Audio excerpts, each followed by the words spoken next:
Ever taken a selfie and noticed how harsh shadows or uneven lighting wash out your face? Or perhaps want to add a soft, studio-like glow to your portrait? Google Photos has a new feature called Balance Light within its portrait light settings that can help you achieve just that. Balance Light is a new tool available in Google Photos that allows you to soften shadows and improve the overall lighting on your selfies. It works by analyzing the light direction and intensity in your photo and then applying a subtle adjustment to create a more balanced and flattering effect. Here are the steps to use it. Open the Google Photos app and select the selfie you want to edit. Tap the Edit button. Select Tools from the bottom menu and choose Portrait Light. Tap the Balance Light icon. By default, it's set to auto, but you can tap on it and then move the slider to adjust the intensity of the light balancing according to your preference. Tap Done when you're satisfied with the results. Tips and some additional things to keep in mind.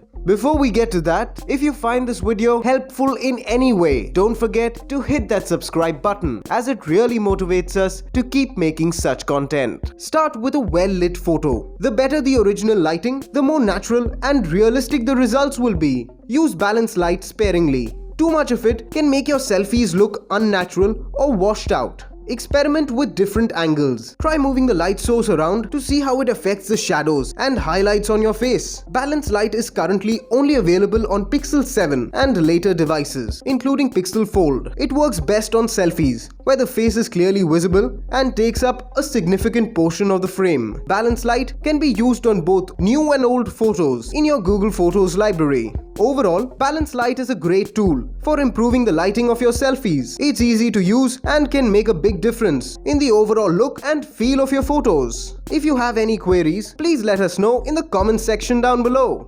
We have more such videos on our YouTube channel, so be sure to check them out as well and follow us for more. Thank you for watching.